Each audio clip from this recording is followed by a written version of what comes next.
तिलचोत की कहानी। तिलचोत माता विंध्याक जी महाराज की जय। किसी शहर में एक सेठ सेठानी रहते थे। उनके कोई संतान नहीं थी। इससे दोनों जने दुखी रहते। एक बार सेठानी ने पड़ोस की स्त्रियों को तिलचोत का व्रत करते हुए देखा तो पूछा, आप किस व्रत को कर रहे हैं? इसके करने से क्या लाभ होता है? औरतें बोली कि यह चौथ माता का व्रत है। इसके करने से धन वैभव पुत्र सुहाग आदि सब कुछ प्राप्त होता है। घर में सुख शांति का वास होता है। तब सेठानी बोली कि यदि मेरे पुत्र हो जाए तो मैं चौथ माता का व्रत करके 1.25 किलो का तिलकुट्टा चढ़ाऊं। बाद में वह गर्भवती हो गई, तब भी भोग नहीं लगाया और चौथ माता से बोली कि हे चौथ माता, यदि मेरे पुत्र हो जाए तो मैं 2.5 किलो का तिलकुट्टा चढ़ाऊंगी। गौरी पुत्र गणेश व चौथ माता की कृपा से उसको पुत्र रत्न की प्राप्ति हुई, पर उसने तिलकुट्टे का भोग नहीं लगाया।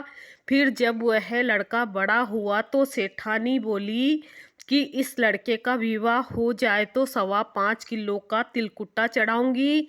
भगवान गजानंद व तिलचोत माता की कृपा व मेहरबानी की वजह से उसके पुत्र की सगाई अच्छे कुल की कन्या से हो गई और लग्न मंडप में फेरे होने लगे।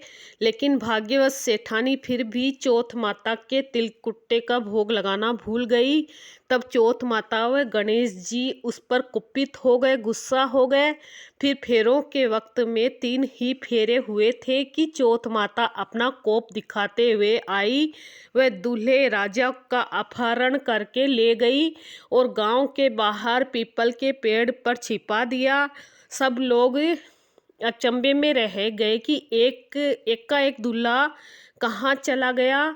कुछ दिन बाद वह लड़की गणगौर पूजने जाते हुए उस पेड़ के पास से निकली तो पेड़ पर से दूल्हा बना हुआ लड़का बोला, आओ आओ मेरी अधब्याही नार आओ। तो वह भागी हुई अपने घर गई और अपने माता को सब घटना कह सुनाई। यह समाचार सुनते ही सभी परिवार जन वहां पहुंचे और देखा कि यह तो वही जवाई राजा है जिसने हमारी बिटिया से अधफेरे खाए थे और उसी स्वरूप में पीपल पेड़ पर बैठे हैं। तो सभी ने पूछा कि आप इतने दिनों से यहाँ क्यों बैठे हैं, इसका क्या कारण है? जमाई राजा बोले, मैं तो यहाँ चौथ माता के गिरवी बैठा हूँ। मेरी माता से जाकर कहो कि वह मेरे जन्म से लेकर अभी तक के बोले वे सारे तिलकुट्टे का भोग लगाकर और चौथ माता से प्रार्थना करके क्षमा याचना करे जिससे मुझे छुटकारा मिले। तब लड़के की सास ने अपनी समधन